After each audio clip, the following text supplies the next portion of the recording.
speak. This is the penultimate meeting of the Vanderbilt History Seminar, and it's my great pleasure to welcome to our department two professors, Professor Paul Tiyambe Zeleza from the Department of History and a Dean of the College of Arts and Sciences at Loyola Marymount University in Los Angeles, and Professor Pius Adesanmi from Department of English, Carleton University.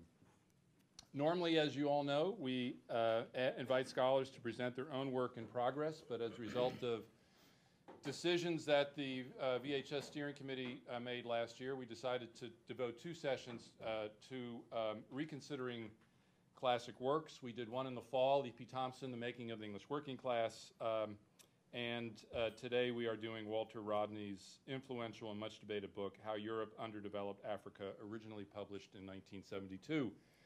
The two books actually bear a strong resemblance to each other, or they're complementary works in a number of ways. First, both deeply informed by Marxism. Secondly, they are books that were once something you had to read if you were getting into the field, and it became a compass that oriented you in terms of your subsequent study. And then, as history took cultural and various other terms, this work of political economy, I'm not sure it fell out of favor, but it ceased to be a work that was on so many people's minds and ceased to be something that graduate students had to read in their first year of, say, studying African history.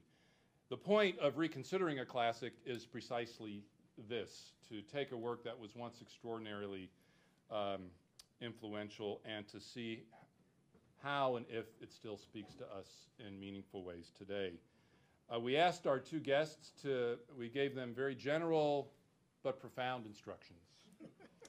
We asked them to address the original significance of the book, its influence across time and space, and its relevance or irrelevance today. And the most important task, we told them, is to unleash their analytical powers and historical wisdom on this work as a way of launching a discussion among us about how to think about and study the history of Africa and its long and complex relationship to Europe. That's our charge.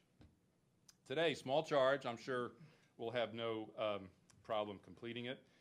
Rodney was a Guyanese scholar, educated first at the University of the West Indies and then at the School of Oriental and African Studies in the University of London.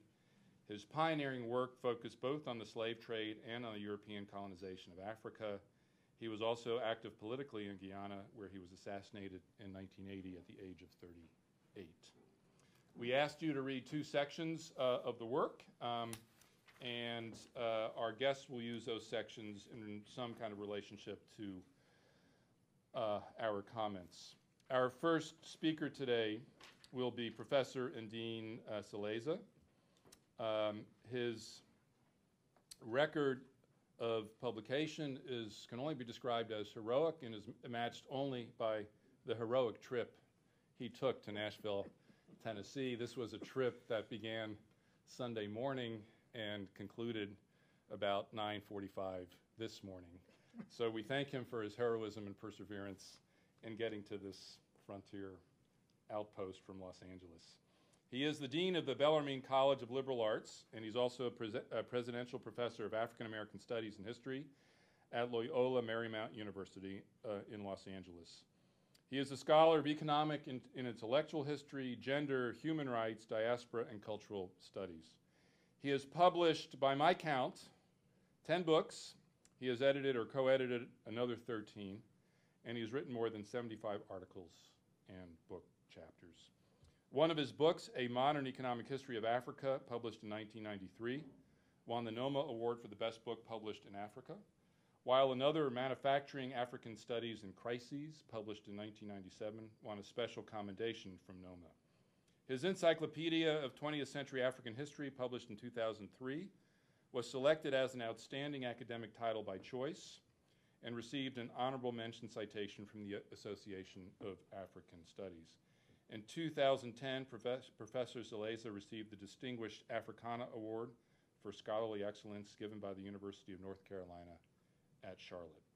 His most recent books include In Search of African Diasporas, Testimonies and Encounters, published in 2012, And this the book you mentioned that has just come out? Like today? Yeah. And tomorrow, no. And another recent book, Barack Obama and African Diasporas, Dialogues and Dissensions, published in 2009. Professor Zeleza sits on numerous editorial boards and edits the Zeleza Post, an online source of news and commentary on the Pan-African world. Professor Zeleza, it is our great pleasure to have you here with us today. Thank you. Let me just ask you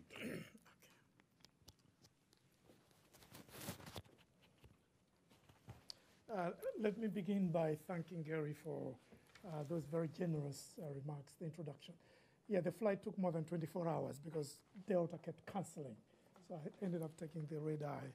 So if I fall asleep or I sound incoherent, you know that I didn't sleep last night because of that. I also want to thank Monte for the arrangements, and he and I were in touch yesterday. Every hour we were, contacting each other just to make sure that somehow I'd make it here. I was particularly pleased to come and participate in this seminar because it gives me an opportunity to revisit my old scholarly interests in African history in general, but African economic history in particular. Since the publication of my book, A Modern Economic History of Africa in 1993, my historical interests and intellectual interests have broadened to other areas, some of which he mentioned. So this was a way of me going back home, rereading this text, which I first read as an undergraduate student, and it had a powerful impact. I've used it in many classes since then, and I have noticed that it equally has a powerful impact on the students that have read it. I will try in this brief presentation to place Rodney's How Europe Underdeveloped Africa in the context of African historiography in general and African economic historiography in particular. My presentation is divided into 4 parts. First of all, I'll try to historicize Rodney as well as the book, and then secondly, make a few comments about African historiography and where Rodney's book fits. And then thirdly, look at African economic historiography and again try to place Walter Rodney's book in that context.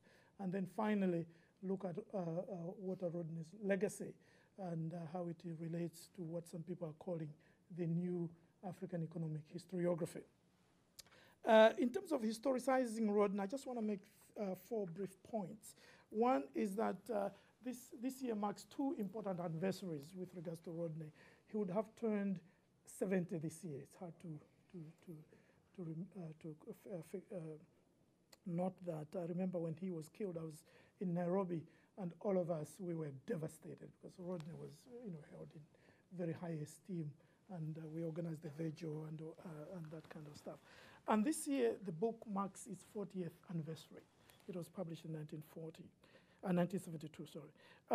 Rodney the man can be understood in many different ways, obviously, but I just want to capture 2 crucial tendencies and trajectories that Rodney represents. One, he was not merely an academic historian, but a scholar activist, an engaged scholar, a public intellectual, in the best sense of that term. We hear the term public intellectual bandied about these days. What it means simply appearing on CNN and mouth a lot of sometimes ignorant things. Secondly, he was a diasporan African intellectual in the tradition, honorable tradition of people like W.B. Du Bois, Frantz Fanon, people like George Padmore, Eric Williams, and so on, whose scholarship was animated by commitment to progressive Pan-African solidarity, struggles, and emancipation. It is, I would like to argue, these activist, scholarly, and radical Pan-African impulses that give his writing its analytical urgency, its political passion, and its rhetorical power. How Europe Underdeveloped Africa is characterized by many features. I'll just isolate a few. It is polemical in the best sense of that term.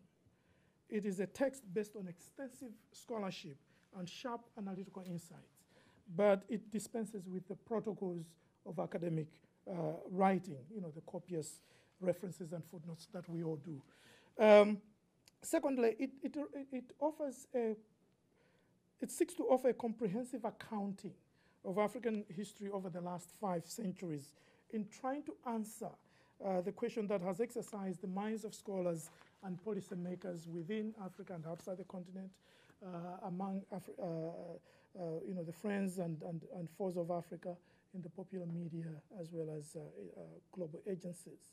And that question is, why is contemporary Africa relatively poor? The book provides a long answer through a historical overview of the patterns of development and underdevelopment before the 15th century. And then, of course, we have the long sections dealing with the pre-colonial period marked by the slave trade, the Atlantic slave trade, and then he finishes with the colonial era. Its analytical structure reflects the various theoretical and ideological tendencies that define Rodney's thought as a radical diasporan public intellectual.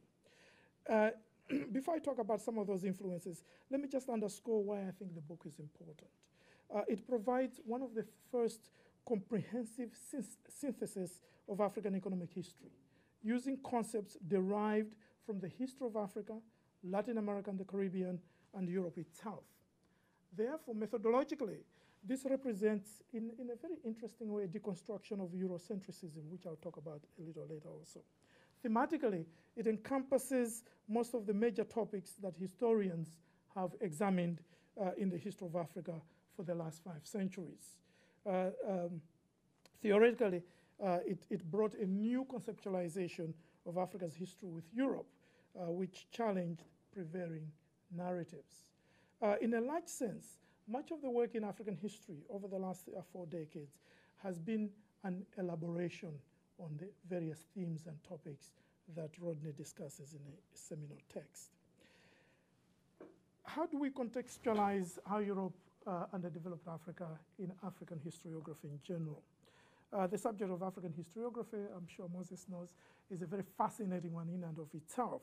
And of course, the writing of history in Africa goes back, a couple of millennia at the very least. And there are various schools that have emerged over a very long period of history. But I'll focus on the 4 dominant trends that have emerged from the late 19th century. The first one is the Eurocentric imperialist tradition. The second is the nationalist tradition, which incorporated the diasporan, what some people call vindicationist tradition. Third are the various radical traditions associated with Marxist dependency and feminist perspectives. And then finally is what I call the post-structuralism, postmodernism, and postcolonialism. Now, how do we place Rodney's work in this very complex mosaic of historiographical traditions? Rodney's book and his work in general invokes elements of the diasporan vindicationist, the nationalist, and radical Marxist and dependency traditions, and engages in a prolonged critique of the Eurocentric and imperialist tradition. It hardly incorporates the feminist tradition.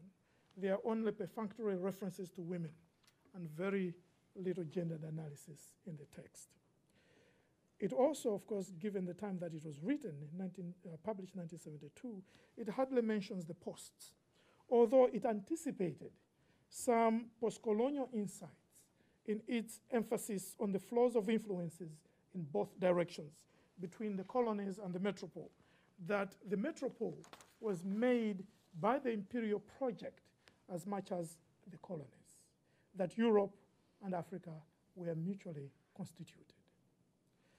It promoted also, if you look at some of the more recent historiography, it promoted reciprocal comparison between Africa and Europe, which Gareth Austin, the British economic historian, sees as essential to deconstructing conceptual Eurocentrism that, in the study of the African economic past.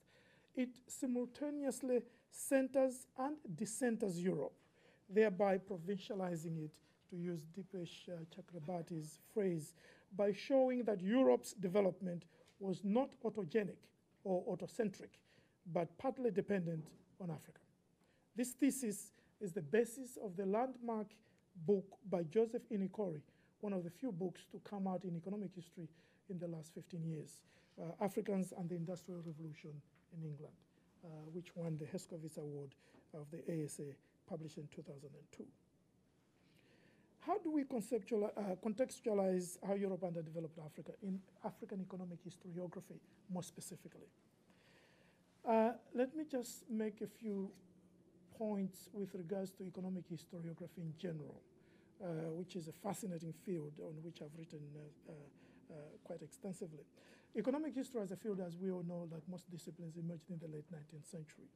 In its development, it's going to exhibit very interesting and distinctive national trends and theoretical trends and so on. In general, neoclassical models are going to be dominant. Classical political economy is basically sort of marginalized by the time Department of Economics are being established in most universities in the late 19th century.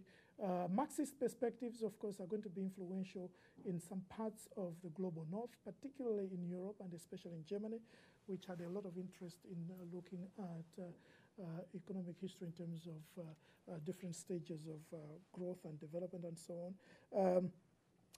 At the turn of, to jump 60 years, at the turn of the 1960s, there is what some people call the emergence of the new economic history, sometimes referred to as cliometrics or econometric history, which emerged in the US. The new approach involved the systematic application of economic theory and quantitative methods to economic history. Soon thereafter, or around the same time, new trends were also emerging, particularly in three areas. One is in feminist economics, environmental economics, and institutional economics. Feminist economics, of course, sought to bring gender analysis to both macroeconomic and microeconomic analysis. Environmental economics, economists were interested in analyzing the impact of economic activity on the environment and the influence of the environment on economic activity, and they developed a whole series of concepts to capture the role of the environment, the intersection between the environment and economics in terms of human welfare. A key premise of the new institutional economics was that institutions matter, that economic change and development are products of both the institutional environment and the institutional arrangement. And people like Douglas North became famous, of course, in their work in this area. Now, turning specifically to African economic history, you find that the dominant, there are going to be four dominant trends. One is in terms of thematic, and of course this can also be seen as paradigms. The first thing is that most of the literature produced on African economic history in the 1950s and 1960s was, adopted various types of market approaches.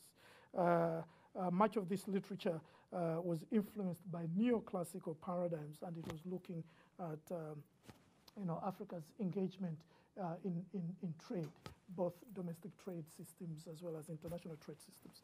So books like Kenneth Dike, Trade and Politics in the Niger Delta, published in 1956, and of course the famous text by A.G. Hopkins, An Economic History of West Africa, published in 1973. They all focused on African supply responses, price formation, and resource allocation prior to as well as during the colonial period. Much of this work, as I indicated, focused on trade and exchange systems, especially external trade, rather than on the history of production. Then you got the development of dependency theory or dependency approaches. The dependency approach, as we all know, was born out of dissatisfaction with prevailing neoclassical descriptions, analysis, and prescriptions for third world development, and was inspired by moral indignation against the West and deep pessimism about the development prospects of countries in Latin America, Asia, and Africa. The concepts of unequal exchange, elaborated by people like Samir Amin, the Egyptian political economist, world system by Emmanuel Wallerstein, development of underdevelopment, center periphery by Andrew Gander Frank, and dependent capitalist development by Fernando Cardoso became common currency in African historical and social science research. Critics, when I was writing my dissertation, it was at the cusp of dependency theory beginning to be challenged in the late 1970s and early 1980s. Charged that dependency theory focused largely on external linkages and tended to ignore internal processes. Marxists, in particular, launched a lot of theoretical critiques that, in fact, like its nemesis, the neoclassical approach, the dependency approach had far more to say about exchange relations than production processes and class struggles. And then economic historians like A.G. Hopkins charged that histories of Africa written from the dependency perspective offered little economic history before Africa or any society's incorporation into the world capitalist system, apart from idealized images of autocentric and self-sustaining development. And then, of course, there were all those people who leveled a lot of empirical critiques, arguing that it forced the history of the Third World from the 16th century into an unrelenting saga of deepening underdevelopment, which couldn't explain the rise of the new industrial powers such as South Korea and so on and so forth. In other words, there's also going to be a distinctive Marxist approach. There are very interesting relationship between independence and Marxism, but the two are not necessarily one and the same thing. The Marxists sought to employ their concepts of dialectical and historical materialism, which seek to explain how specific systems originate, develop, function, and change in given historical epochs to unravel Africa's historical realities. Some began to search for the existence and trajectory of the Marxian modes of production, primitive communism, slavery, and feudalism. A lot of interesting scholarship, some of it not terribly useful. Others, sought to find Marx's equivalent of the Asiatic mode of production and came up with constructions of an African tributary and lineage modes of production. A lot of intellectual energy was spent on these things, some of it enlightening and some of it quite not terribly useful. However, a lot of very good work came out of Marxist tradition, particularly focused on labor history, peasantries and rural production, class conflict and exploitation, and so on and so forth. Then finally, in the 1980s, 1990s, there's the emergence of the rational choice tradition. By that time, the 1980s, 1990s, the radical dependence on Marxist approaches had lost much of their appeal due to powerful institutional, ideological, and intellectual tendencies associated with the rise of a ruthless regime of neoliberalism, the so-called Washington Consensus, in policy circles that imposed structural adjustment programs on African countries. These had a direct institutional implication for Africa. It meant that it led to the crisis of African universities and academic reproduction. And the rise, also this is the period when you're seeing the rise of the posts and the cultural turn in historical and humanities scholarship. Now, unlike the old neoclassical concerns on individual calculus, works inspired by rational choice theory focused on institutional and political dynamics affecting property rights, regimes, and distributional coalitions. They blamed low growth in post-colonial Africa either on rent-seeking behavior, like Robert Bates did in a series of publications, or ethnic fragmentation, as Easterly and Levine and their followers have done over the last decade or so. Critics have pointed out the simplifications of the rent-seeking and ethnic fragmentation thesis. Neither prevented, for example, rapid growth immediately after independence to the early 1970s and the resumption of rapid growth since the 2000s. In other words, we need to very carefully periodize Africa's post-colonial economic performance. Ethnic fragmentation thesis, it's easy to point out for historians and anthropologists that it ignores much of the careful work that has been done on the fluidity of ethnic identities and the complexity of African social and cultural identities that are not confined to ethnicity. So how do we place Rodney's work in all this? Rodney's significance lies in the fact that he brought the dependency paradigm to Africa. His book popularized the use of dependency concepts in African studies. While clearly influenced by Marxist ideas, Rodney's book is more focused on tracing the growth and impact of Africa's exploitative exchange relations with Europe than on internal social and class transformations within Africa itself. Indeed, one could even argue that that African agency is overwhelmed by the structural juggernaut of European imperialism. Let me conclude by looking at Rodney's legacy and the new African economic history. From the mid-1990s, African economic history lost much of its clout, as I indicated. Scholars and students turned, as he also said, for the United States and other places, to the seductive paradigms of the post, the cultural turn.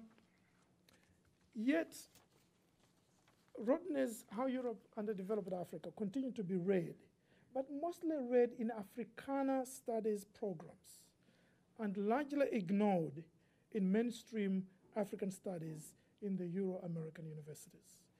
In recent reviews by leading African economic historians such as A.G. Hopkins, Gareth Austin, and Patrick Manning, published in the last 3 years, Rodney is conspicuous by his absence. Yet, the issues he broached are receiving attention from economists. Over the last decade or so, new trends have emerged that examine issues Rodney addressed, that even if, although in those texts, obviously, many of them have not heard of Rodney. Certainly, they don't make any reference. One is the emergence of what is called a new global economic historiography, in which new data sets and global comparative analysis are made on patterns of economic growth, development, and transformation. There's been an explosion of literature in this area. Second, mainstream economists seem to have discovered the importance of history, to their surprise, that African history did not begin in 1960, African economic history, that to understand contemporary Africa, we need to trace the development of African economies since the 15th and 16th centuries. Now, what happens when people borrow from other disciplines? Sometimes you borrow the architecture, without borrowing the real sort of substance, and they make a lot of historical mistakes in their analysis. But what the point I'm making is that economists are beginning to realize that if you want to understand contemporary Africa, you have to go back many centuries. It's not enough to look at what has happened in the last 10, 20, 30, 40, 50 years. Examples of the new research include, I'll just give you 3. There is what is called the reversal of fortunes thesis, the influential argument by Achemoglu, Johnson, and Robinson, which states that territories which were relatively rich in 1500, like Africa, had become relatively poor 500 years later, while those that were relatively poor in 1500, such as the Americas, had become relatively rich. It's a very complicated argument with a lot of statistics and all that, and they attribute this to the disastrous institutional impact of slavery and colonialism. The empirical work of the Harvard economist Nathan Nunn has shown that the parts of Africa from which the largest number of slaves were taken are today the poorest parts of the continent. This suggests that Africa's external trade in slaves did have a significant negative impact on the subsequent economic development of the regions within Africa. Now, they are doing this with all these econometric models. Rodney said it very simply and very clearly and directly. Troublin and Nunn and Watchcombe, third example, found that the slave trade led to the development of a culture of mistrust. Areas most affected by the slave trade have higher levels of mistrust, and they look at a lot of statistical data, than those that were not. This weakened institutions which adversely affected economic growth in subsequent decades and centuries. And this, of course, becomes important if you are coming from the institutional perspective. The new African economic history, dominated by economists, has been attacked by conventional Africanist economic historians. They raise questions about the quality and reliability of the data, the classifications of colonies, and the comprehension of history in the wake of the economists. Some of these critics are right on the money. However, the irony, it seems to me, is that these economists are engaging some of the provocative insights evident in Rodney's work, even if many are unaware of this work. While Africanist historians are aware of Rodney's work, but largely ignore it. It is critical that we continue to engage seminal thinkers like Rodney by vigorously critiquing and testing it using all the critical apparatuses at our disposal. Thank you.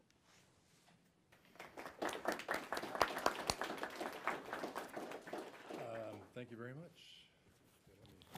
Let me have that briefly. Thank you.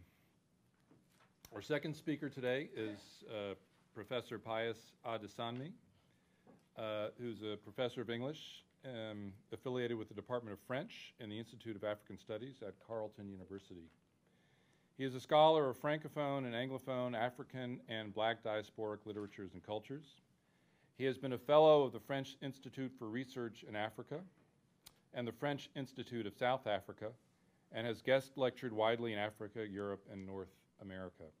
A recent book, You're Not a Country, Africa, won the inaugural Penguin Prize for African Writing in 2010 in the nonfiction category.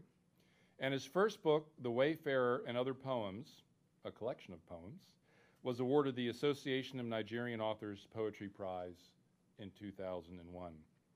Professor Adesanmi's wide range of publications includes articles on colonialism, African literatures, and critical theory. Additionally, he serves on the editorial boards of numerous Africa-focused scholarly journals and e-zines, notably Research in African Literatures, Postcolonial Studies, the Maple Leaf Literary Supplement, Irene Carindo, and African Writing. Professor Adesanmi, it's a great pleasure having you with us here today.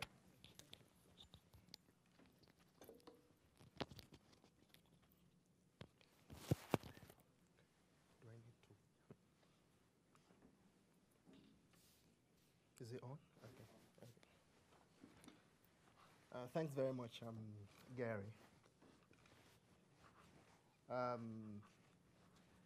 Just before we got here in Gary's office, I was turned into an emergency defender of African culture, and I was hoping that Moses had been there to, or that he had done his homework and had explained.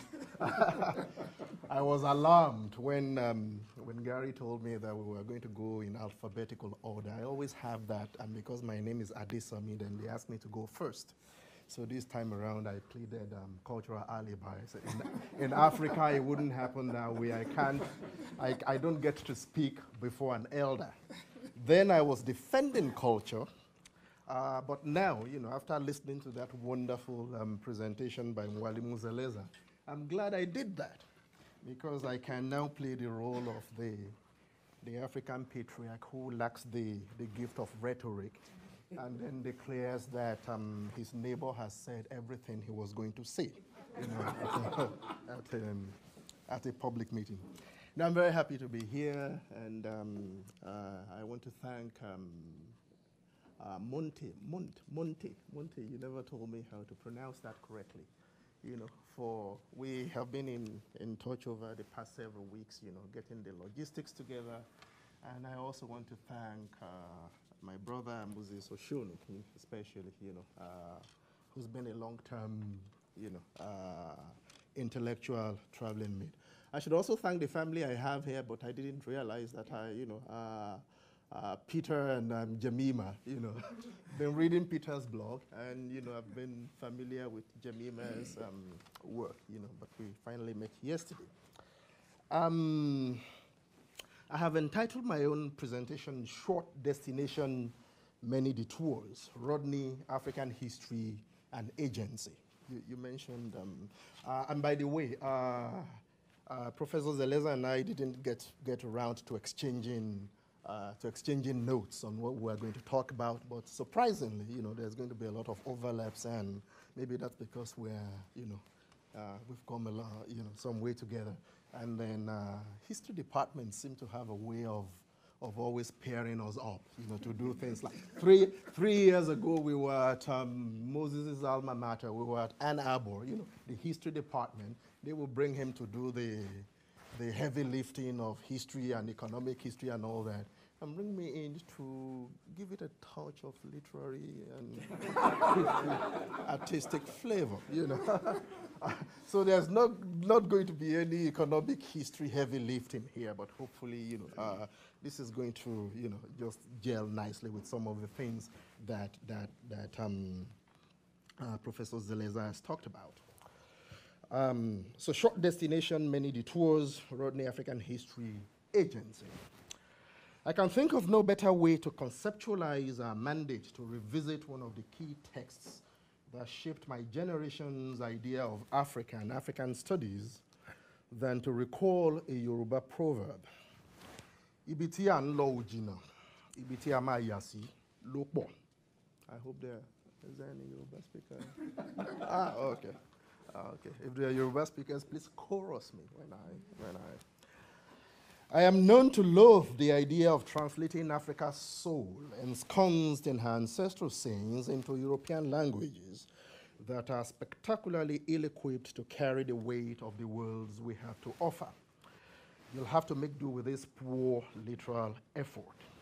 Where we are going is not far. It is the detours that are plenty. Or our destination may be short.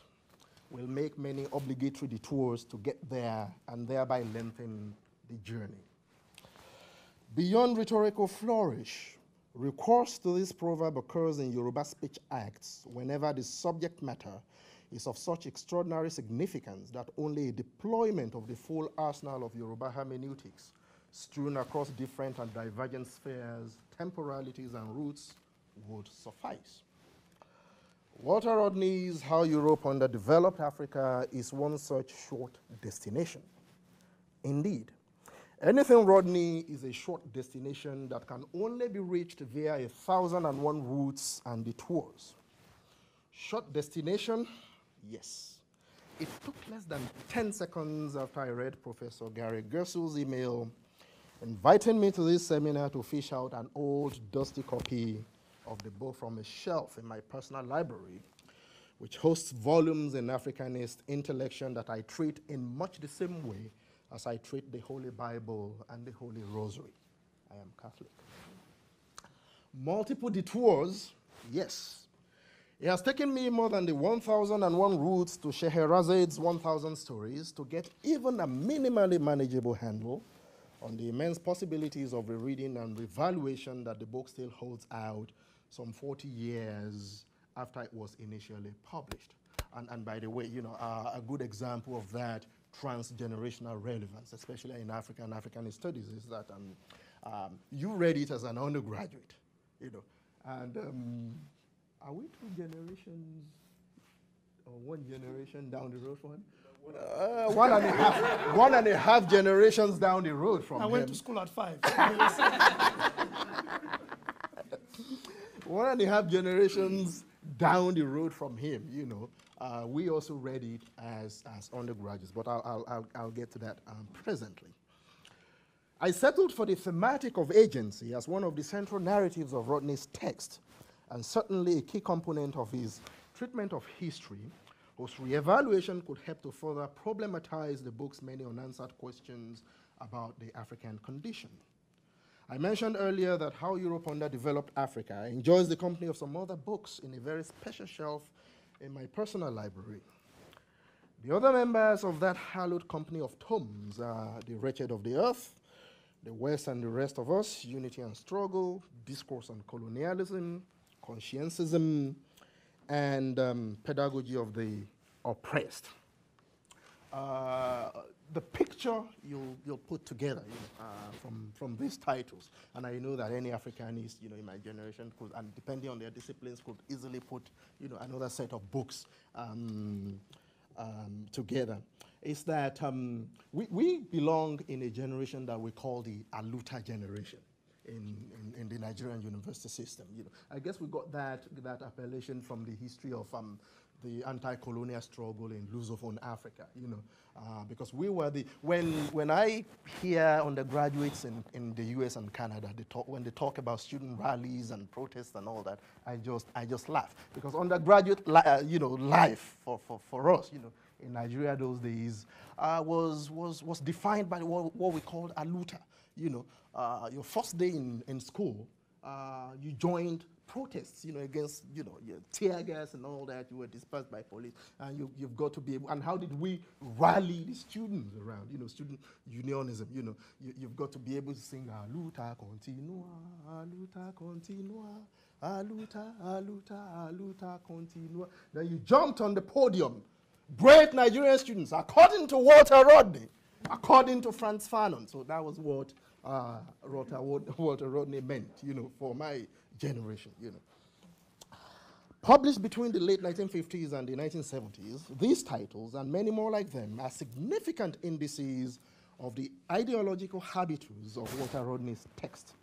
Collectively, they apotheosize a long history of reactive epistemology and praxis, which covers such disparate black internationalisms as Pan-Africanism, negritude, nationalism, liberation, and decolonization. In his classic essay, Dimensions of African Discourse, Abiola really explores with considerable brio how an African or black trauma unconscious provided the inflators for these various praxes and the textualities which express them mostly in the 20th century, especially, you know, the text at hand. Rodney's originality, and here when I begin to talk about the question of originality, when I begin to problematize that, you have to take into consideration my own disciplinary background, you know, people coming from, you know, literary and cultural studies, you know, who are, you know, then having to read Rodney and incorporate, you know, his own methodology and strategies within the broader projects of the critique of African culture, you know, and literature at that time. So Rodney's originality, therefore, lies not so much in the articulation of a sustained epistemological plaint against the European slave trade and colonialism as the twin instrumentalities through which Europe consecrated the historical victimhood of Africa. After all, more than 20 years before Rodney, we already encounter pretty much everything he has to say in the poetry of, say, David Diop, aka Negritude's Angry Young Man. Between poems such as Africa, you know, Africa, my Africa, Africa of blah, blah, blah in ancestral savannas, the vultures, you know, and he who lost everything, especially he who lost everything. He who lost everything, I think, pretty much covers the theme, you know, that we have in this book. Just 3 poems, we pretty much encounter the grand narrative of how Europe underdeveloped Africa in all its gripping somberness. The plot of Africa's long epistemology of plaint, historical redress, and cultural self-reinscription is fairly easy. Africa had agency, Europe happened to Africa, things fell apart, Africa's agency was arrested, Africa has been trying to pick up the pieces ever since. History has troubled and teleological progression here. In this obviously oversimplified picture, we find the skeleton, and that's what I'm just trying to do here, which acquires the alluring flesh of lyricism and the muscular power of analytical rhetoric in Africanist discourse. What Rodney brings to the table in How Europe Underdeveloped Africa is the unparalleled empiricism of his analysis and the novel inscription of economic history within that analysis for those who were coming to it from literature and the arts. The de-agentialization of Africa by Europe and Europeans is no longer the stuff of the sort of theoretical elan with which Fanon hands down the category of the colonized in The Wretched of the Earth, or the sort of lyrical fioritura with which Chinwezu describes Europeans who, quote, have been disturbing the peace of the rest of the world in the West and the rest of us. Rodney's history, with a small h, confronts Hegel's capital H history, and the entire discursive process moves in a blaze of quantitative measurements. Even the celebrated Ibadan School of History, you know, they've been working since the 40s or the 50s. Yeah. Even the celebrated Ibadan School of History knew that something new was added in 1972 to her celebrated disciplinary procedure of oral history. And if you look at the history of seminars, especially around the Institute of African Studies, you know, that they had up until the publication of this book, after the publication of this book, that's when those historians, began to meet. This became a site, for meeting with the generation of Marxist literary critics who were in the English department, political scientists, anthropologists. So this book sort of, became for them something that opened them up, at that time to, other disciplinary possibilities and modes of engaging Africa from even, within the dynamics of campus politics in Ibadan at the time. Rodney's is no ordinary empiricism. We are not merely dealing with the deployment of measurable facts, figures, and details to account for the arrest of Africa's agency after the encounter with Europe. We're dealing with an account of agency which allows us to see Africa's stagnation and Europe's sure and steady move through ages and epochs, culminating in industrial capitalism, as what you historians would call a longue durée in the tradition of Fernand Braudel. But there's a dialectical relation here. Europe's agency is Africa's de-agency. At the moment of contact, Africa's development clock stopped while Europe's tick-tocked all the way to our postmodern present. This thematic dualism, Africa's arrested agency as a catalyst for Europe's consolidation, is immediately obvious in the structure of Rodney's chapters.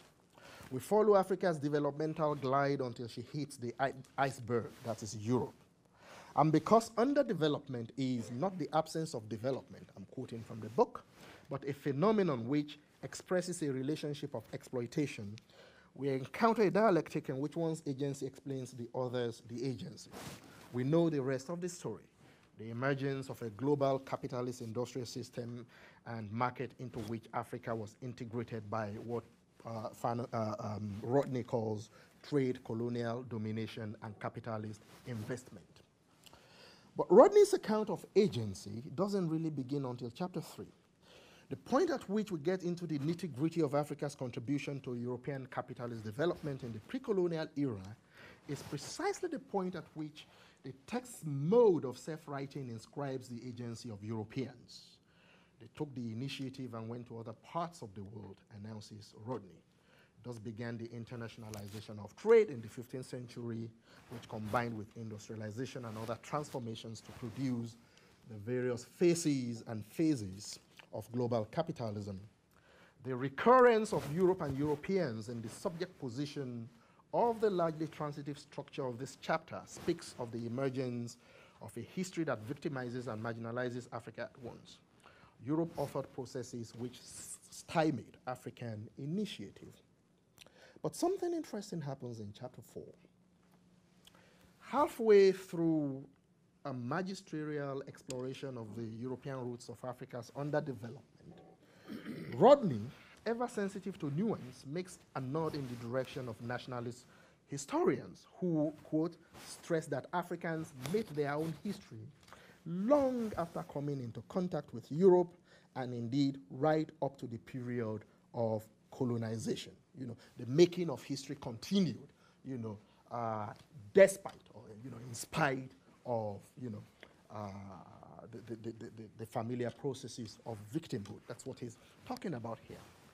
To reconcile this nationalist account of Africa's agency, despite historical violations of every imaginable hue, with his own emphasis on what he calls, quote, the transformatory role of external forces, such as overseas trade in slaves, gold, and ivory, etc., Rodney advances 3 propositions, and I crave your indulgence to read them on page 124 of my old copy. We got them A, B, and C. The external and mainly European impact up to 1885 was uneven in geographical terms, with the coasts being obviously more exposed. Commerce with Europeans affected different aspects of African life in varying degrees, with the political, military, and ideological apparatus being virtually untouched. Dynamic features of independent African evolution and development, as illustrated in chapter 2, continued to operate after 1500. And he situates the period of this continuance between 1500 and somewhere in the 1800s, in certain spots, of Africa. Rodney goes on to identify certain areas where developments continued, quote, because the population there was free to pursue a path dictated by the interplay between African people and the African environment, in particular localities, end quote. And even in places affected by slavery, he states again, African states in close contact with Europe in the pre-colonial era nevertheless had scope for political maneuvers, and their evolution could and did continue. Rodney goes on to cite the example of the Yoruba, Dahomey, and Rwanda, among others. I want to focus on his discussion of the Yoruba as a way of foregrounding new provocations on the African condition, especially if these things continued in certain areas. How do we rethink the problematic question of African agency, within the overall dynamic of external causative factors that he focuses on predominantly? For if it is true, as Rodney claims, that, quote, the kingdom of Oyo kept fairly clear of any involvement with slave trading until the late 18th century, and its people concentrated on local production and trade, and on the consolidation and expansion of the trade, why, we must ask, did this line of evolution not crystallize into minimal and rudimentary beginnings of what one may call an industrial imagination? Why did the slave trade in the 18th century and the Yoruba civil wars and colonialism in the 19th century meet Yoruba agency, initiative, and local manufacture, cloth making, weaponry, crafts, at subsistence and post-subsistence levels commensurate with the atmospherics of a society straddling communalism and feudalism, which is where Rodney thinks, argues very powerfully that agency was arrested in the process of social evolution. I raise these questions, mindful of the importance that Rodney accords the move in Europe from feudalism to social formations marked by industrial capitalism and the attendant consecration of post-Enlightenment techno-rational ethos. What happened in Oyo Empire before agency was stymied by the slave trade, civil wars, and colonialism? Like most political formations of that era, Oyo was largely a military state that had to exercise control over vassals spread as far as the frontiers of modern-day Togo. Arms were always a pressing need, and the Yoruba from their earliest history were no strangers to metal. How did the Yoruba of Oyo, who evolved a sophisticated political process of checks and balances extending from the Alaafin to the Ogboni cult via the Oyomesi, and who existed in climes and circumstances which necessitated the constant expansion and refinement of armament, failed to raise the production of armament beyond the rudimentary levels that we encounter, for instance, in an essay such as Robert Smith's Yoruba Armament? It's a very, very comprehensive essay, 1960s essay on Yoruba armament and warfare. The question is even more perplexing for those of us in the arts. Africanist historians like Mwalimu Zeleza and Moses and Peter at least have the cold comfort of always trying to establish approximate dates for the discovery of such things as iron and bronze in African civilizations. Those of us in the arts, especially Wole Soyinka, know that Ogun, the Yoruba god of all things metal, iron, and hence armament, is a god that defies the temporalizations of historical research. In the Yoruba imaginary, therefore, the timelessness of Ogun is the timelessness of the domain over which he exercised authority, metal. Yet, this long association with metal did not eventuate in firearms until the Europeans happened along to punctuate the linear progression of Yoruba history. In chapter 2, Rodney gives a hint of what may be at work here, but he does not dwell too much on it before returning to the broader picture of European capitalist causality. He suspects religion. Religion, he insists, quote, creates a non-scientific and metaphysical way of viewing the world, which often conflicts with the scientific materialist outlook and with the development of society. He continues, African ancestral religions were no better or worse than other religions as such, but in the end of feudalism, Europeans began to narrow the area of human life in which religion and the church played a part. This secularization of life speeded up the development of capitalism, end quote. Could this also be the dynamic at work in Igbo and Yoruba imaginaries of energy and electricity? Both civilizations had mythic historical figures in charge of the immense powers of energy and electricity. The Igbo had Amadioha and the Yoruba had Shango. The Igbo case is particularly telling. Here is how the cultural scholar, Obin Wakama, accounts for the internal dynamics that would signal the end of Igbo experimentation with electricity until it came later with modernity and Europeans and the attendant problems of cultural domination. Now I'm quoting this scholar's account of electricity, the concept of energy and electricity in pre-colonial Igbo world. The Igbo world was a highly spiritual system in which all the four elements in nature were recreated and symbolized: ala, earth; idemili, water; agu, wind; anyawu, fire.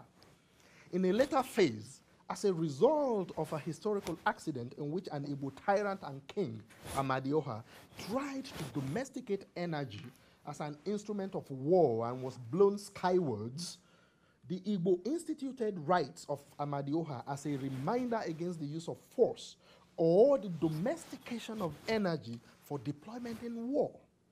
Amadioha was an engineer, and that is why you have the symbolic piece of iron at every shrine of Amadioha. It was part of the covenant with Chukwu, and it was also the beginning of the pacific idea in Odinala that the Igbo would never use such instruments of massive force, which this famous Igbo tyrant was attempting to produce. This experiment with Ike, energy, electricity. Yeah, so that's in Igbo history and mythology. So Amadioha was trying to experiment with electricity and with energy, and then blew up a lot of things that got blown into the sky, and then a lot of things happened. Amadioha blown skywards and trapped between the sky and the earth is supposed to remind us never to succumb to the rule of one man or king or tyrant. The serpent of fire is said to guard Amadioha from returning with his fiery energy and electricity to earth. So much for electricity. The Yoruba have variants of these imaginaries of energy and electricity as the sacred forces of Shango, to be invoked or deployed with circumspection after only declamations of mysteries and liturgies known only to the initiated. To return to Rodney's account of the Yoruba in chapter 4, war among the Yoruba and the instruments of its actuation belong in the non-secular realms of the human experience. The instruments of war belong in the domain of Ogun, never to be imagined on a scale beyond instrumentalization for honor and survival. So I'm trying to imagine, why, despite all the warfare in Yoruba land and the pressures, the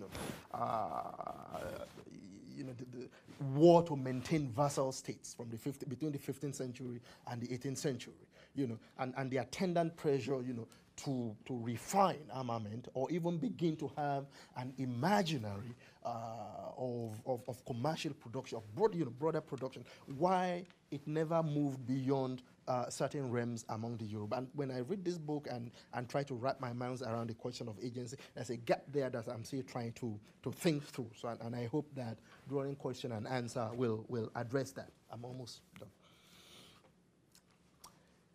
The failure to imagine arms on a scale huge enough to qualify as, quote, industrial, and I'm using industrial very, very carefully here, among the Yoruba in the heyday of the Oyo Empire is, in my view, not due to the absence of science in the procedures of experience.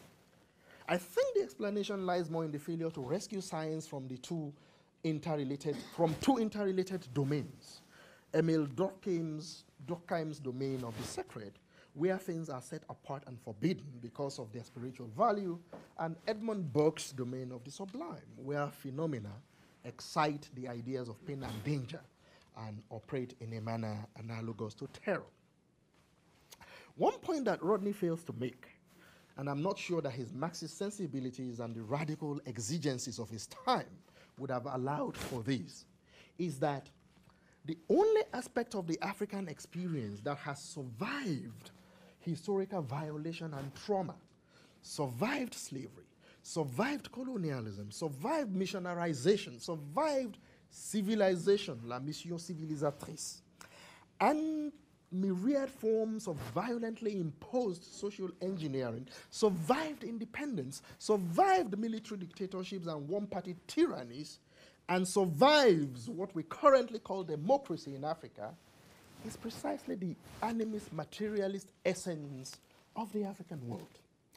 That is the only aspect of African being that Europe could not underdevelop. In a widely cited public culture essay entitled Explorations in Animist Materialism, Notes on Reading, Writing African Literature, Culture, and Society, Harry Garuba uses the deployment of the myth of Shango by no less than Nigeria's National Electric Power Authority. You know, that's the national agency in charge of the production of electricity in Nigeria. And when you go to there, when you get to the head office in Lagos, the headquarters in Lagos, the first thing that screams at you is this unbelievable statue, you know, of Shango holding the Oshe, you know, the magic, the rod with which he controlled or commanded and harnessed energies, you know, electrical energies out of lightning and thunderstorms, you know, and Harry goes into quite detailed histories of how the political elite, you know, who conceptualized the location of that Shango, you know, Shango image there, you know, upon independence, you know, he explains a certain fidelity, you know, to what that sculpture, you know, what it symbolizes at the spiritual and mythical level, as well as what they hoped to achieve with, you know, the actualities of electricity, you know, in post-independent Nigeria. So Harry Garuba uses the deployment of the myth of Shango by no less than Nigeria's National Electric Power Authority to signal the inevitability of an animist underbelly to even the most secular, the most scientific areas of African life world. The essay is a tour de force which proposes engaging Africa from a non-apologetic acceptance of the intermesh of animist and modern sensibilities.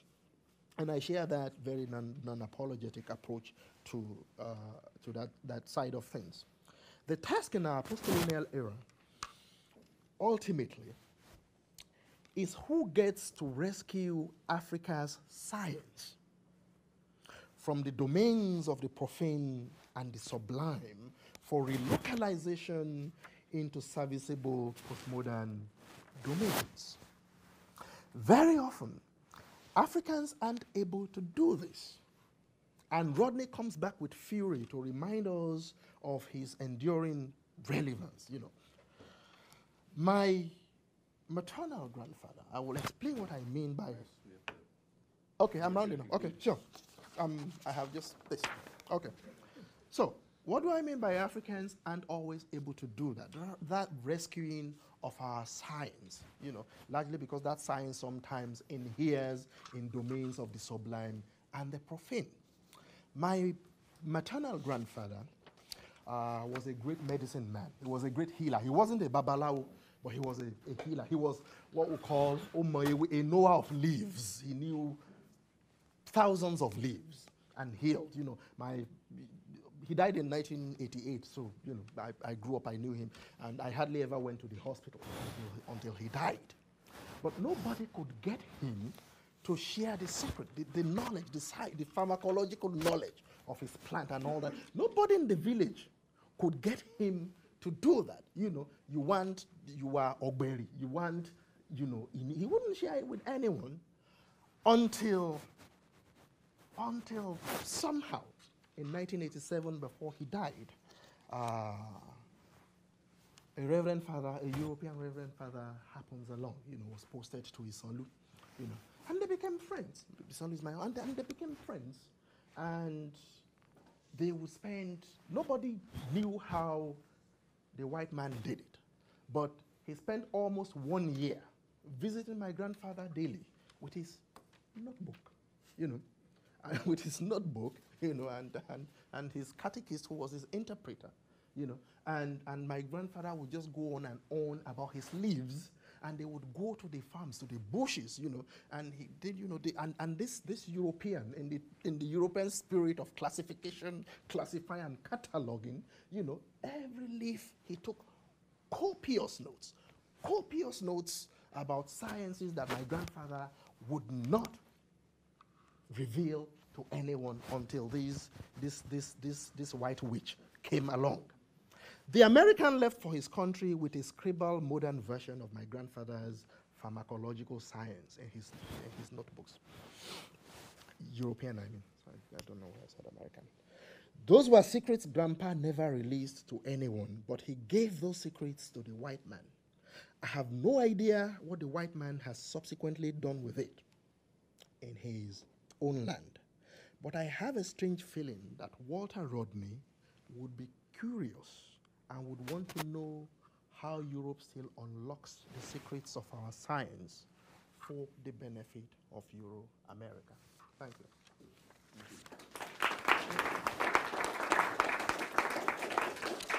Well, thank you for those two sets of incredibly rich and provocative comments. The floor is open. We don't have a lot of time now, so let me ask you to keep your answers. Some answers need to be complex, but let me ask you to keep them a little briefer rather than longer so we can get a lot of discussion out on the table. The floor is open. Dennis. In terms of sort of personal intellectual biography, my first encounter with Rodney was as a historian. I read his, in graduate school, his history of the Upper Guinea Coast. And then when you look, it seems to me, I could be wrong, it seems to me that when you look at the two works, it appears that the earlier work critiques the second work and vice versa. The first work seems to talk about the European encounter in Africa as having transformed Africa, and Africa being developed in a different trajectory on European rather than African terms. The second book takes the opposite view, that Europe is underdeveloped in Africa. I just wanted to get your response to that, to those two major works critiquing each other. That's a very interesting observation. The first work was, as you know, a dissertation. His dissertation. And a book. Yeah, right. So one wonders, sort of the epistemic politics of that. But it's also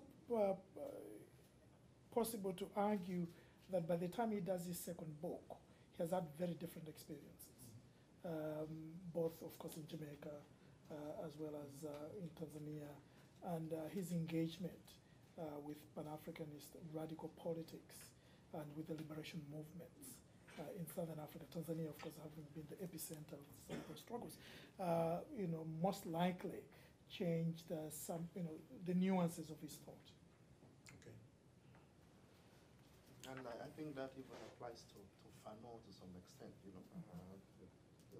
that generation, sometimes they set out in one direction and then things radicalized considerably for them.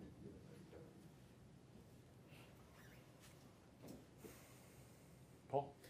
Thank you all for wonderfully rich presentations. As I was reading the Rodney, I noticed that at least two what I thought of as kind of competing languages and analyses. One, which I associate with the socialist vocabulary of surplus, extraction, exploitation. But the other, which is an undercurrent, but not entirely an undercurrent, is what a language I associate more with a kind of nationalizing bourgeoisie, a kind of technocratic language, which is about harnessing production, right? And keeping, sort of organizing production, keeping its fruits local.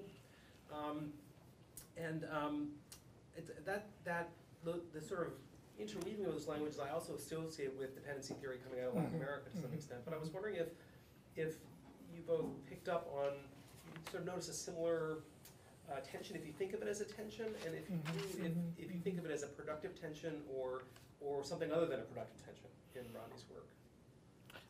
I think it's definitely a tension, because Rodney's work, including this book, is really influenced by very different theoretical and ideological tendencies, and sometimes they work and they sort of reinforce each other and enrich the analysis.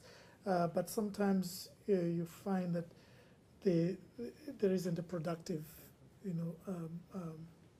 result out of that intersection of the. Certainly, there is the dependency theory has a very strong nationalist thrust within it, and it's a language at one level that sits very well with the national bourgeoisie. Because, like Peter Warren said one time, that what dependency language does is it hides the poor of the global South in terms of it hides the poor of the global North and hides the rich of the global South, because what it does, it talks in terms of nations and countries and not in terms of classes. So there are those tensions. I think it's productive, the tension, and I think one shouldn't discount the import of the audiences. The audiences, because this book is addressed to a very disparate audience, and I hear somebody writing in 1972, writing in 1972 for an audience, the academic audience. There's the radical public tradition, the broader black politics. So the audiences, I think, also to a great extent had an influence, on the multiple registers. Today we would call those disciplinary registers, but I'm not sure that at the time of the writing of those books, those were the immediate or conscious preoccupations of the author, but the audience, yeah. I have a question for Pius, and Paul would be welcome to come in on it as well. And the question of agency, it was a very interesting presentation you gave us in that question. I want to press you a little bit on it, because I sense two different arguments at work in your presentation. One, this is a paraphrase, but it's pretty close to what you said. I was very taken with it. Africa had agency, Europe arrives, agency. This is a characterization of Rodney. Africa had agency, Europe arrives, agency falls apart. Africa has been trying to recover it ever since. That's, you'll have a chance. If I got it wrong, you can tell me. Put in that way, that sounds like a critique of the Rodney project. Put it in those kind of blunt terms. In other words, why isn't there a story of more agency in Africa? And then you offer a story of agency in Africa, but only in those areas untouched by Europe, so that the prevailing paradigm is still in place. And then another fascinating line, you talk about the only thing to survive, the only part of the African heritage to survive the encounter with Europe, not untouched, but intact, related to that wonderful last anecdote about your grandfather, is the animist materialist basis of the African world. And there you seem to locate an agency for Africa. Your grandfather retains his agency, except in that last line, I'm not sure. You may be playing with that. But if that's where the only agency that, if that's where the only part of agency that Africa has and can keep, we get close to a kind of Weberian argument about the rise of capitalism and the rise of industrialism. To gloss and be blunt about the Weberian argument, it's the Protestant spirit as opposed to the Catholic spirit that makes capitalism possible. And I'm wondering whether you're not verging on an interpretation of Africa that says the religious basis of African life makes it inhospitable to modern science and industry. So I see there you locate agency, but in a particular way that privileges religion as an explanation for what I see you trying to understand as a long story of African victimhood. And I'm having trouble putting those, I mean, I find that all very fascinating, but I'm having trouble putting those different parts together in your larger explanation. So I wanted to ask you to clarify that, and Paul, you're certainly welcome to come on this as well. The first question. Did I paraphrase you wrong? No, you got it right. But that wasn't a critique of Rodney. It just sounded like a critique. Oh, no. Yeah. That was me trying to get to the bare bones of a certain epistemological tradition, a broader epistemological tradition into which, I was talking about, the writing back tradition. I was trying to bring it back to the bare bones, into which this book, or this book belongs, in the tradition. But I'm saying that even in the book itself, there are instances where Rodney applies nuance, and says that it is not just one singular narrative of victimhood. And then he goes, into the history of Oyo Empire and says, these are spaces where we had this, we had social progress, we had this, we had that. But I'm saying that, okay, yeah,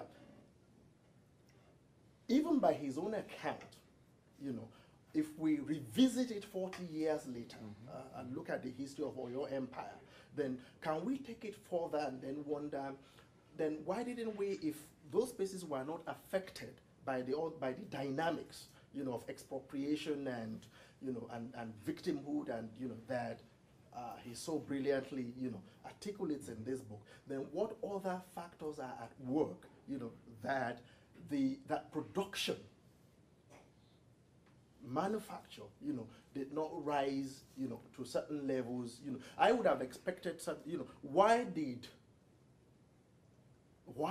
Europeans, and why did slavery? Why did slavery and colonialism and all that? If we take the argument that they didn't come to Oyo Empire until in the 18th century, why did they meet? And this was a glorious, huge empire, that had sway over, it was the forest states, right? Was one of the forest states and all that. So again, so why did and had to depend on arms, this was a state that had a very, very complex political organization. This was a state that borrowed, cavalry and archery from the northern empires, so that knew the dynamics of military organization and all that. But if you read the history of the production of armament itself, especially any armament that has to do with metal, and then coming from a civilization where metal is even prehistoric, in terms of the entire association with Ogun. So why did we meet armament at the level at which we met it until, of course, European armament came and then added to all the problem, and then there were the Yoruba civil wars, and then the empire collapsed because the British then, were very opportunistic, so they found ways of capitalizing on everything and everything. So I'm just locating myself at the point at which slavery and colonialism comes in, and I'm wondering what happened there. Now, the second question. The animistic basis of African culture or society is the only one that survives all the things it's survived, and it's not even it's as true of Africa as it is true of numerous instances, of black diasporic memory, for instance. That's where we connect. Mwalimu may have more to say about this, traveling among black diasporic populations and all that, places in what connects the various aspects of the Yoruba world, today, in Nigeria, in parts of West Africa, and in the New World, those beliefs, they've morphed, what I'm saying is that they had science. And I'm aligning myself with the Garuba approach, that we need not be apologetic, but there needs to be an application of how to develop that science. Call it he calls it animist materialism in his own paper. You know, he called animistic materialism or something like that in that essay that I cite. Because nobody who has read The African Child, for instance, The Dark Child, and you see that powerful, evocative chapter on, you know, where the child goes into his father's smithery and all that. You know, there's all that contemplation of the scientific that is going on. But that scientific has no meaning outside of the incantations. So he's saying that those things, there has to be a way, you know, it doesn't necessarily need to be anachronistic, because that is, and then I'm not emphasizing religious, I'm emphasizing spiritualities, and there's a difference there. Yeah. You want a short question? Yeah. Hopefully generate a short answer. I noticed no mention of the making of the Guyanese working class. Yes, I yes. Right. Because here's a man of amazing reach Right. and diasporic significance. So I wonder if you could say a little bit of how it fits into and I'm thinking also of Dennis's initiative. Right. Yeah, that's a very good point. Again, you find that Rodney operates at multiple levels, and when he goes back to Guyana after leaving Tanzania and gets immersed in the struggle of the Guyanese people, he, again, as a public intellectual, he combines that engagement, political engagement, with a serious analysis of the formation of the Guyanese working class.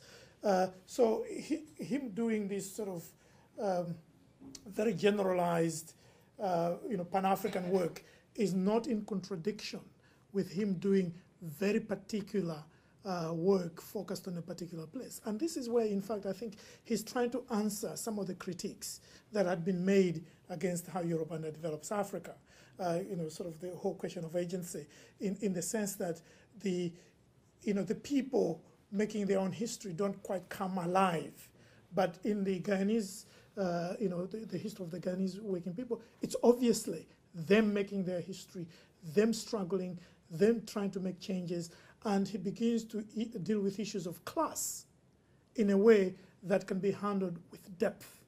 And so I see it in a sense as answering some of the critiques against how Europe underdeveloped Africa, but also as developing that text to a new level, at the same time localizing it and engaging it as part of his political project. So it's an important piece of his development. Lior. I thought, Professor Zeleza, that you made a good case for why Rodney should be read and important to institutional economic history, especially insofar as it's going to focus on the long-term effects of slavery on African development. But when I read the chapter in the introduction, one thing that struck me too is, in a way, how irrelevant Rodney's work seems to recent environmental histories that deal with this question of why some areas of the world have developed economically greatly and others have not. When you look outside of what economic historians have done, if you look just in the most popular work being Jared Diamond's Guns, Germs, and Steel, there's a lot of attention to how an environment causes advantages for development. And when Rodney deals with this issue of the environment, it's very vague, and nature is just some sort of very rich realm that Africans might have exploited and used to develop greatly. That seemed extremely out of date to me. And I was wondering, what would Rodney have made of recent work in environmental history that talks about this question of divergent zones of economic development? Would he have considered it irrelevant? Would he have integrated it into his work? Does such work completely challenge and make outdated his argument? Well, how do you respond? Two answers. One is that you're absolutely right. Much of the environmental work that we are familiar with is really developed post-Rodney. So at the time that Rodney was writing, 1972, much of the analytical apparatus that we have developed was not there. Now, there is a lot of work, of course, about environment and economic transformation. People like Jeffrey Sachs have written a lot on this. There is a danger with some of that work, however, of falling back into the old traps of environmental determinism. So we have to constantly be aware of some of those dangers. Having said that, what would Rodney have done? It's very difficult to say, except to argue that since Rodney was a highly sophisticated thinker, he would have responded to the debates of the time in a very sophisticated manner. That's all I can say. Because at that time, a lot of the things we talk about in environmental studies had not even developed. Now, a lot of the history stuff, a lot of the history books would start with, sort of the environment as background, geography as background, the countries located here and all that. The first chapter. Yeah, the first chapter. But that dynamic interaction between habitat and history, geography and history, historical geography, the conceptualization of it, is something that has developed, ironically, of course, the posts have had a lot to do with enriching our understanding of these very complicated sets of relationships. So I have confidence that had he been around, he would have shown us a different direction. But that area is definitely weak. There's no question about it. In fact, this is not to toot my own book. Part of my interest in doing economic history is I was trying to look at some of these issues that had emerged by the 1990s, including the environment. 1/5 of the book is, in my book, is the interaction between environmental conditions and economic transformations and political struggles and all. These relationships are extremely complicated. In much of the economic literature, they are oversimplified, including, unfortunately, Diamond's book. Well, what do you make of the Pan-African argument when you consider how diverse environmentally Africa is? Oh, I think the Pan-African, two levels of looking at this. One is we can have low levels of generalization and very high levels of generalization. The low levels of generalization in African scholarship are the ones that go something like this. I visited Nairobi. Africa is like this. In other words, the case study is one. And then all sorts of generalizations are made about the whole continent. What Rodney does in this book, actually, is something against that current, in which he mentions different examples from different parts of the continent. And if you're therefore going to sort of have higher levels of generality, then you have to be aware of the sheer diversity of the continent. Now, diversity does not imply that there are no unities that you can, identify, or themes that you can identify that, despite the, particular iterations in specific places and at specific moments, they are part of a much larger structural systemic system. But that is a level of theorization that has to be done, I think, with a lot more care than has been the tendency.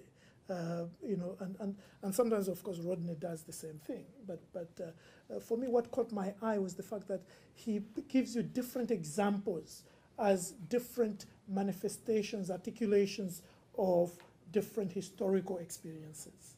And that he was ahead of a lot of people, including today. You pick an ordinary book, if you see the title Africa, just read the subtitle. It's not really about Africa, it's about a particular place. Yeah.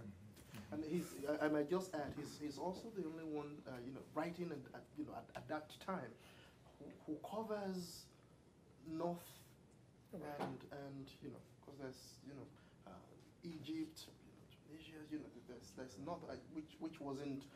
We still haven't even really overcome that problem, But he's already, in '72, he's already doing. And that's why his Pan-Africanist comes.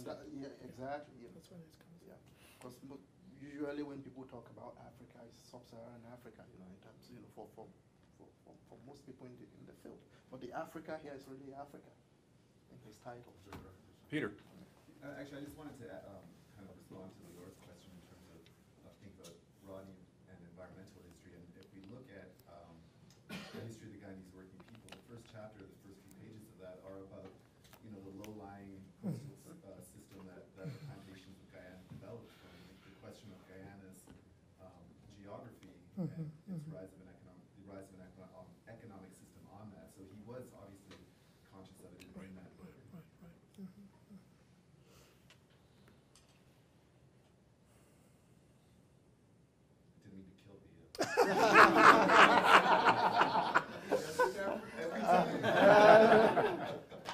That happens all the time?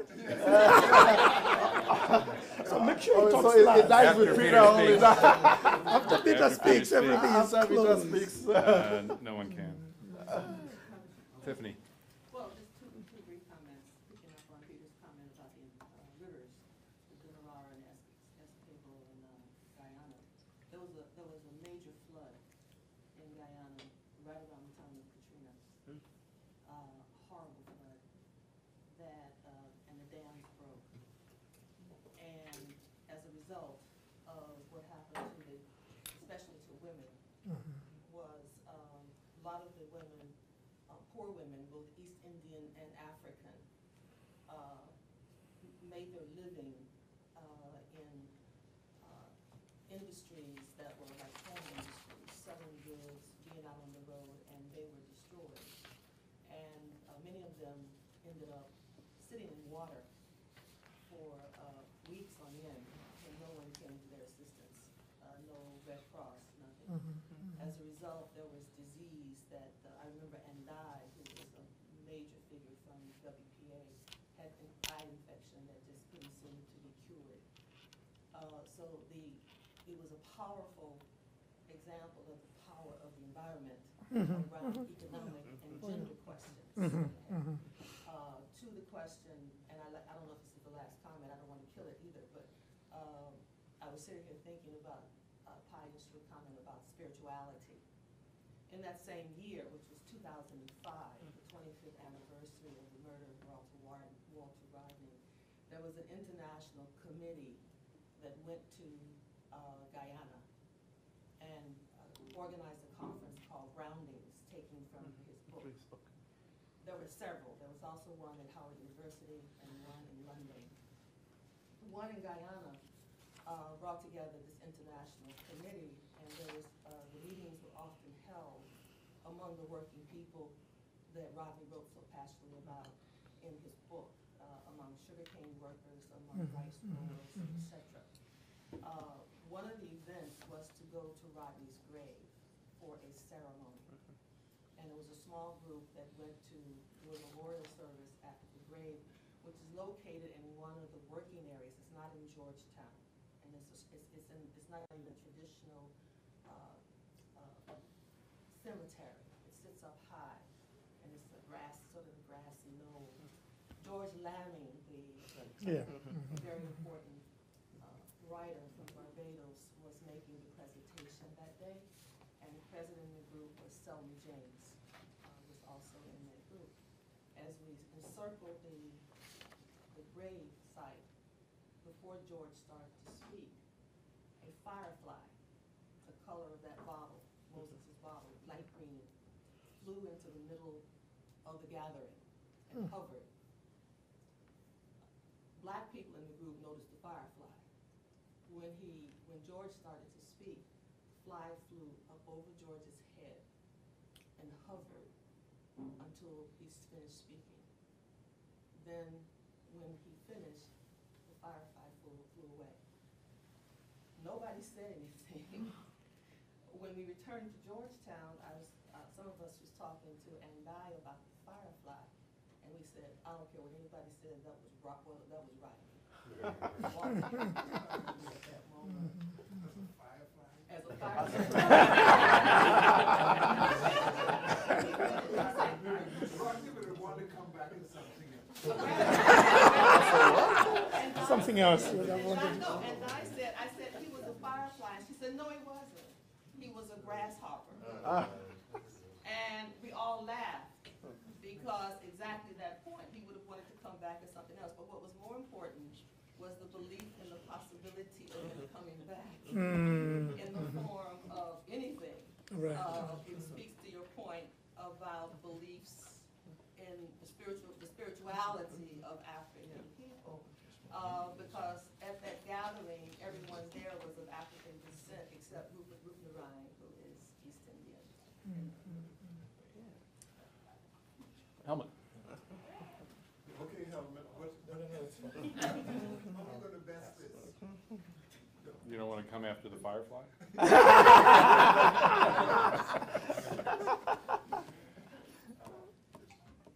Yes. Moses. Yes. was talking to Gary about this when we were planning this event, and so I thought I'll bring it up. This new histories of imperial apologia, if one may call it that. One of the leading players in that revisionist history is obviously Neil Ferguson. We've had how many books now? 3 books and counting. Big books. Yes, and I wonder how we can read Rodney today in relation to that literature, to that emerging revisionist literature, how we would position Rodney in that whole conversation. Obviously, Neil Ferguson and the other writers making these interventions are not referencing Rodney, they're basically pretending like he doesn't exist. Right. Just, writing as if, this is not there. Have they read him, though? Good question. So I wonder what your thoughts are, both of you, Pius and Paul, as to how Rodney today, especially since he seems to be making a comeback, how we can position it against. As someone who is 1.5 generations, one of the saddest things in African studies is that some of the battles we fought 30 years ago, and we thought we've made advances, you find that you're back to square one. When I was reading this book, again, after 30 years, I was telling him in his office, after 30 years, I said, let me read the new economic history literature. And while there have been advances and so on, some of the things some of us spent a lot of time debunking in the 1980s are coming back with a vengeance. So how do you respond to that? A is to be eternally vigilant, a luta. The struggle doesn't end. And I think we have to, the Neil Fergusons of this world and all that, we have to find ways of engaging them, but not always engaging them on their own terms. Because if you engage people on their terms, you lose sometimes, because they set their own rules. Which means we have to continue building on the knowledges that have been part of the problem I find in African studies is a tendency for amnesia. Every 5 years, a new paradigm comes up, and we sort of forget what was produced before that. And maybe it's because I'm getting a little older now, I'm interested in cumulative traditions. This exercise of doing this very seminar today is an important part of that exercise, in which we continuously engage critically, not hagiography, critically engage the work of people like Rodney and bringing new insights that have come in for environmental studies, feminist scholarship, you name it. How can we, in other words, we continuously update that knowledge? So I see a 2-track agenda. One, constantly combating people who are perpetrating stereotypes about Africa and mythologies about Africa, which have been going on for the last 500 years. But they always come in new forms. But secondly, continuing the process of producing in a cumulative way knowledges that will advance our understanding of the continent. It's not enough to be critical of the Neil Fergusons. That's not enough. I remember I used to be very angry with a lot of, I was young then, so I could afford to be angry. I used to be very angry with a lot of economic history books I used to teach when I was in Nairobi. And my students said, Malimo, when are you going to write your own? And that's when I wrote my own book. In other words, we have to do both. Pius, you want to respond? Yeah. Another dimension, the Fergusons of this world, he's on CNN, he's on MSNBC and all that. So the damage that the platform that they have can do is even sometimes worse than and so institutional response is also very critical. For instance, I'm no longer regular at the African Studies Association, for instance, at the Africa, but what kinds of initiatives, at the level of our organizations? You got, Mwalimu, are you still president? I was president 2 years ago, but Oh, okay. Because yeah. So those are, avenues, that I'm not sure. When was the last time there was a Rodney panel? Exactly. Or a Rodney Prize or a Rodney Day. Endowments. Around his work. But most importantly, it's whatever we do here in terms of trying to rejig, interest in his work and legacy. We have to think through ways of connecting it with the continent, because the continent he wrote about, because how many of our universities still have copies of any of Rodney's books? So how do we have connections between anything or new knowledges on Rodney? How do we disseminate those kinds of things to have groundings, contemporary groundings with his brothers in the continent? Rodney's book is even difficult to get in Guyana. One of the things that came up is they have no copies of any of his books for the schools. And it's a really desperate situation, books in general, but Rodney's book, and only recently was Rodney's name even allowed to be mentioned in any serious way, let alone in the universities, but in a serious way. And one of the things that happened in 2005 was to get the government to even openly acknowledge that, one, that he had been murdered, and his murder had never been investigated, and it needed to be investigated, and the culprit who was living in French Guiana at the time be arrested. He died a year or two later, but he was living safely in Guyana. So there are very few books. I had to go digging out this one, and I went looking to see if I could order another. So one of the problems is African history courses that seriously engage the questions that Walter Rodney raised. A few comments by way of conclusion, and then we'll repair to Benson Hall for some libations. I want to mention one other great Marxist historian who's not been mentioned because Rodney reminds me of this person, and that's Eric Hobsbawm. And my encounter, we all have different encounters with Rodney. My encounter is with a historian of extraordinary empirical reach, matched with a powerful conceptual apparatus that manages to penetrate every part of his book. Those historians are rare. More common are people with one or the other. A powerful conceptual apparatus that we can grasp, or a powerful empirical reach.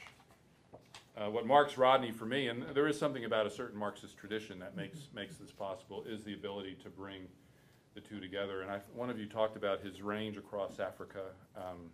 His range across Africa is really extraordinary. Now, there were moments where I felt, well, where are the footnotes?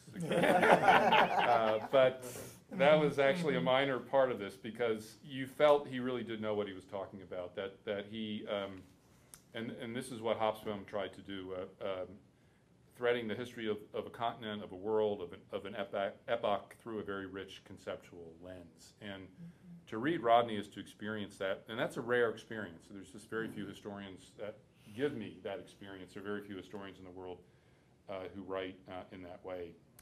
Today there was a hunger for more on Rodney's life, clearly, and situating him in the Caribbean and connecting the world of the Caribbean to the world of Africa that in this case he was writing about, locating him within a broader African diaspora. Certainly we would want to learn more about that. The question is how his status as a person of African descent in the Caribbean informed his work on Africa is certainly a fascinating question about which we would, if we had another hour, we would certainly want to explore. What difference did his Caribbean identity heritage make to the writing of this book? And certainly that question frames a whole seminar for me that I'd like to know more about.